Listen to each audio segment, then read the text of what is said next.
शनिदेव महाराज की जय। आखिर वे कौन थे जिन्होंने पहली बार शनिदेव का व्रत किया और उनकी कृपा प्राप्त की?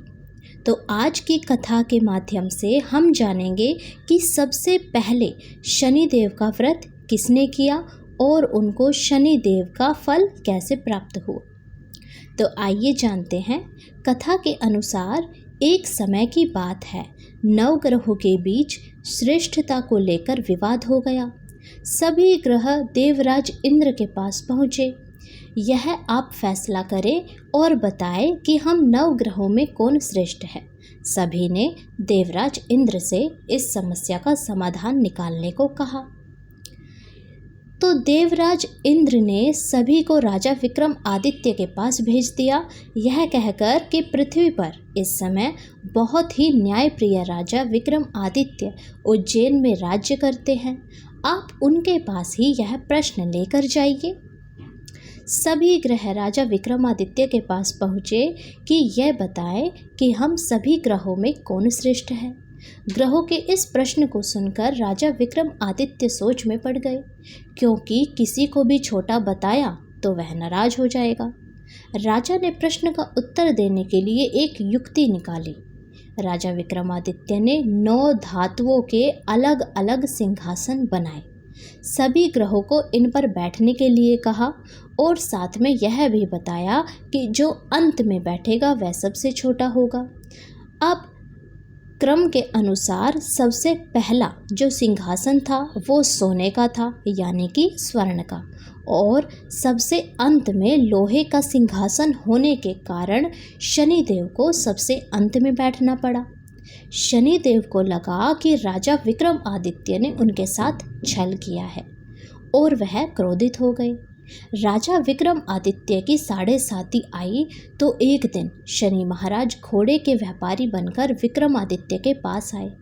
राजा विक्रमादित्य ने एक घोड़ा पसंद किया और उस पर सवार हो गए। यहीं पर विक्रमादित्य शनि के फेर में फंस गए।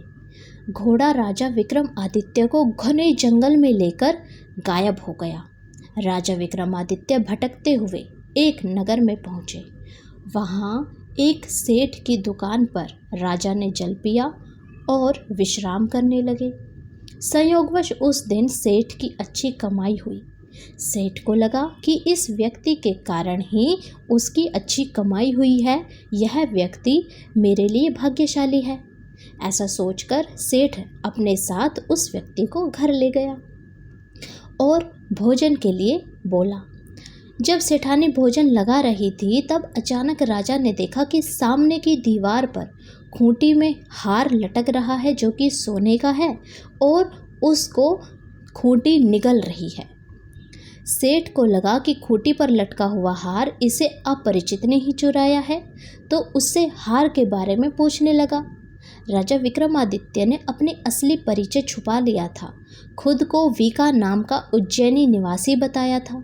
इसीलिए सेठ को जब वीका ने बताया कि हार खूंटी ने निगल लिया है तो उसे यकीन ही नहीं हुआ और उसने राजा से हार चोरी की शिकायत कर दी।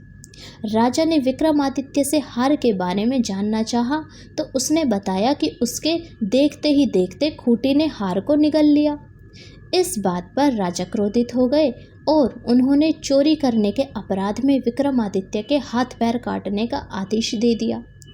राजा विक्रमादित्य के हाथ पैर काटकर उनको नगर में सड़क पर ऐसे ही छोड़ दिया। कुछ दिन बाद एक तेली उसे उठाकर अपने घर ले गया और उसे अपने कोल्हू पर बिठा दिया। राजा आवाज़ देकर बैलों को हाँकता रहता। इस तरह तेली का बैल चलता और राजा को भोजन भी मिल जाता। शनि के प्रकोप की 7:30 पूरी होने पर वर्षा ऋतु आरंभ हुई। राजा विक्रमादित्य एक रात मेघ मल्हार गा रहे थे कि तभी नगर के राजा की लड़की राजकुमारी मोहिनी रथ पर सवार उस तेली के घर के पास से गुजर रही थी। उसने मेघ मल्हार राग सुना तो वह मोहित हो गई। राजकुमारी ने दासी को भेजकर गाने वाले को बुला लाने के लिए कहा। दासी ने लौटकर राजकुमारी को अपंग राजा के बारे में सब कुछ विस्तार से बता दिया। राजकुमारी अपाहिज राजा से इस तरह प्रभावित हुई कि उसने मन ही मन निश्चय कर लिया कि वह अपाहिज राजा से ही विवाह करेगी।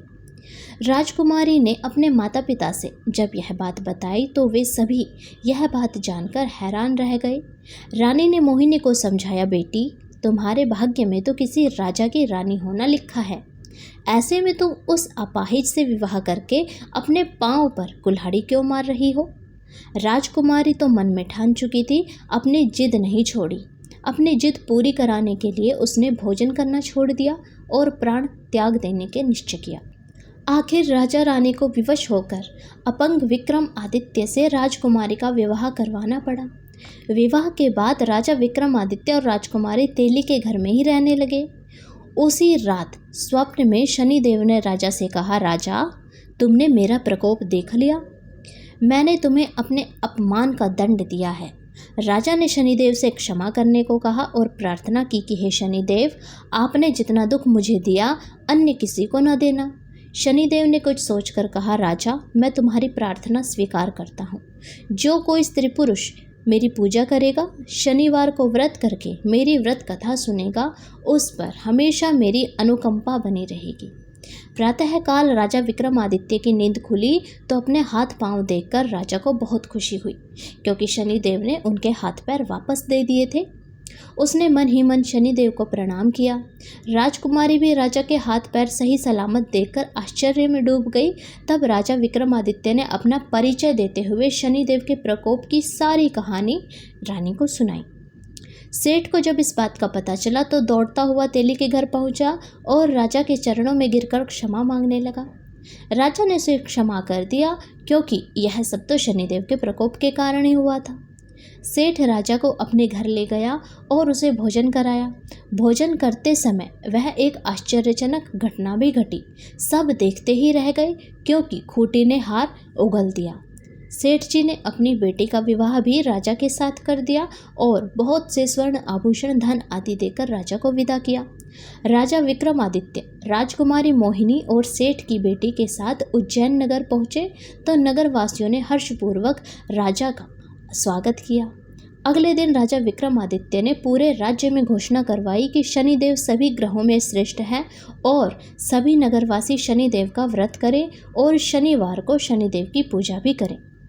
इस प्रकार राजा ने भी शनिवार का व्रत किया और शनिदेव की कथा सुनी एवं पूरे राज्य में भोजन कराया।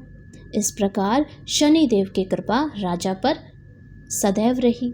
तो इस प्रकार राजा विक्रमादित्य ने सबसे पहले शनिदेव का व्रत किया और शनिदेव की कृपा प्राप्त की। तो जो कोई भी शनिवार के दिन इस कथा को सुनता है या फिर शनिवार का व्रत करता है, शनिदेव की कृपा उस पर सदैव बनी रहती है। यदि आप व्रत करने में असमर्थ हैं और केवल यह कथा ही सुन लेते हैं, तो ये कथा सुनने मात्र से ही आप सभी का कल्याण हो जाता है। अगर आप चाहते हैं कि आपके साथ साथ और सभी का कल्याण हो, तो आप उनको भी ये कथा अवश्य सुनाएं। जय शनिदेव महाराज। और मेरा आप सभी से अनुरोध है, यदि आपने अभी तक इस चैनल को सब्सक्राइब नहीं किया है तो चैनल को ज़रूर सब्सक्राइब करें, ताकि आपको सारी कथाएं टाइम पर मिलती रहे और आप ऐसे ही अद्भुत कथाएं का रसपान करते रहें।